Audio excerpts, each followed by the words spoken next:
الشیطان الرجیم بسم اللہ الرحمن الرحیم۔ سامعین محترم، مولا علی علیہ السلام نے نہج البلاغہ کے اندر مولا علی علیہ السلام کا ایک فرمان ہے جس میں مولا علی علیہ السلام فرماتے ہیں کہ انسان عجیب ہے، دولت کمانے کے لیے اپنی صحت کو کھو دیتا ہے اور پھر صحت پانے کے لیے اپنی کمائی ہوئی دولت کھو دیتا ہے۔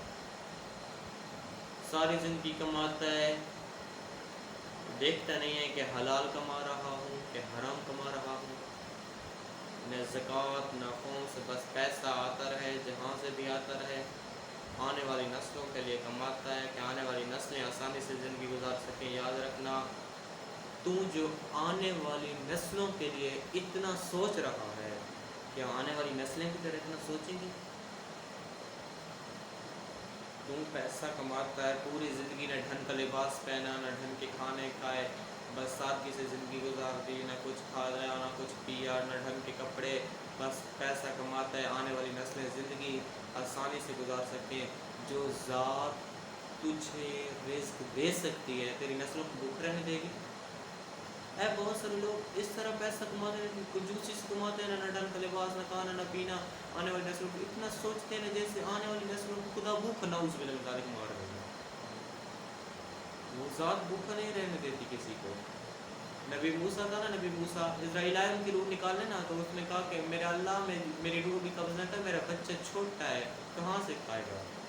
تو اللہ نے کہا اے نبی موسیٰ کلیم اللہ، جا دریا کے کنارے، جب پہنچا کھا دریا کے درمیان چھڑی ماری، دریا کے دو حصے ہو گئے۔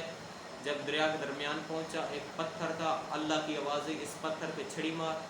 جب نبی موسیٰ نے اس پہ چھڑی ماری، جب چھڑی کو مارا، اس میں سے ایک چھوٹا سا کیڑا تھا جس کے منہ میں ایک روٹی کا ٹکڑا تھا۔ تو ادھر اسرائیل نے کہا اے موسیٰ خود سوچ، جو ذات سمندر کی گہرائی میں پتھر کے اندر ایک کیڑے کو رزق دے سکتی ہے، تیرے بیٹے کو بھوکا رہنے دے گی؟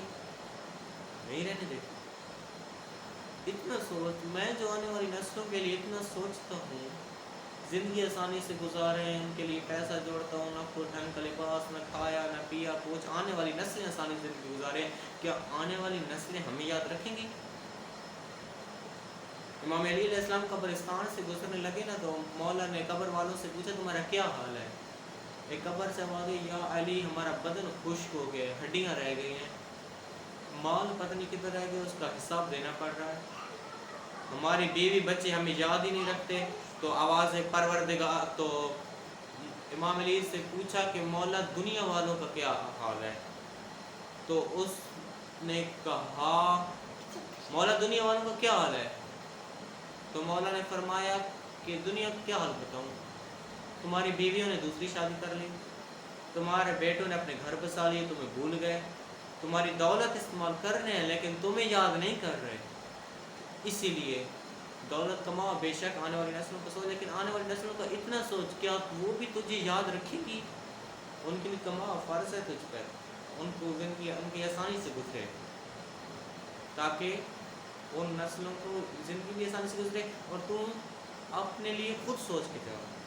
دولت کماؤ لیکن مسجد کا کام کروا دے، ماں بارگاہ کا کام کروا دے، تاکہ تجھے ثواب ملتا رہے، کوئی تجھے یاد رکھے نہ رکھے، تجھے پرواہ ہی نہ ہو، تجھے ثواب ملتا رہے۔ بڑے بڑے آئے تھے جہانگیردار، قبروں میں سو گئے۔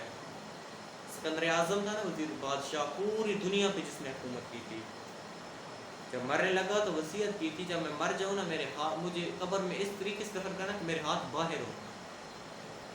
تو کسی نے پوچھا کہ سکندر اعظم نے یہ وصیت کیوں کی؟ کہا اس نے کہا کہ تاکہ مجھ سے لوگ عبرت حاصل کریں، دیکھو پوری دنیا پہ میں نے شاہی کی، آج میرے ہاتھ بالکل خالی ہیں، آج میرے ہاتھ بالکل خالی ہیں، میرا پیسہ میرے کام نہیں آیا، میں نے جو دنیا کمائی تھی وہ میرے کام نہیں آئی، میرے ساتھ میرے کام جو آئے ہیں فقط میرے نیک اعمال میرے کام آنے ہیں، یہ دولت میرے کام نہیں آئی۔ بادشاہ ہو کر یہ وصیت کی، فقیر بن گئے، وزیروں کے بیٹے قبروں میں فقیر ہو گئے، بادشاہ مٹی میں مٹی ہو گئے، نرم بستر پہ سونے والے اندھیری قبر میں خاک پر سو گئے۔ میرا محترم، دولت کماؤ لیکن دولت میں اللہ کا حق ہے۔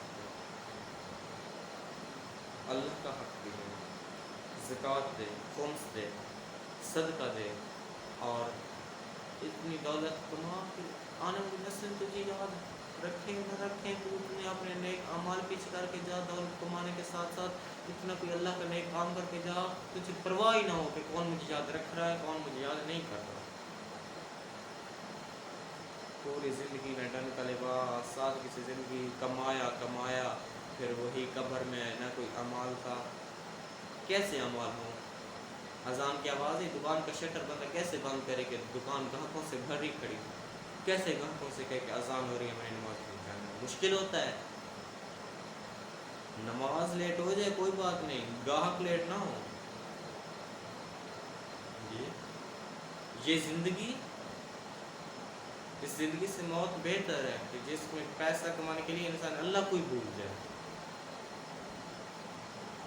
دولت کمانے کے لیے بس نماز جاتی رہے، اعمال جاتے رہیں، بس دولت آئے میرے پاس، حلال ہے حرام ہے، بس گھر بنتے رہیں، کوٹھیاں بنتی رہیں، میرا نام بنتا رہے، وہ چودھری خان ساتھ لگتا رہے، بس نہیں۔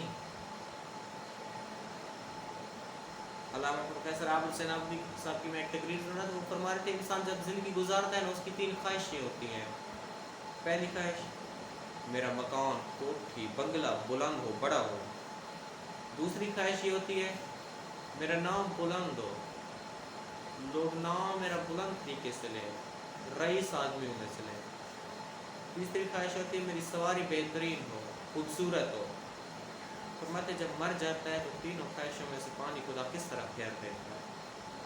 کوٹھی بنگلہ تیرا قبر ہو جاتی ہے، سواری تیری جس میں تجھے امید ہوتی ہے بڑی ہو، وہ ایک چارپائی ہو جاتی ہے، 4 کندھوں کے ساتھ ہو جاتی ہے، اور نام جو تم بڑا بلند کرنا چاہتا تھا، مرحوم لوگ ذکر کہتے ہیں، مرحوم کہتے ہیں مجھے، تو لہٰذا اپنی قبر کو یاد رکھنا۔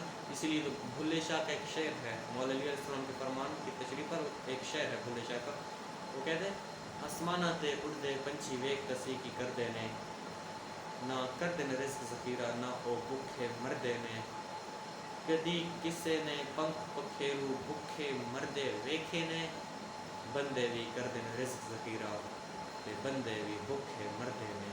اللہم صلی علی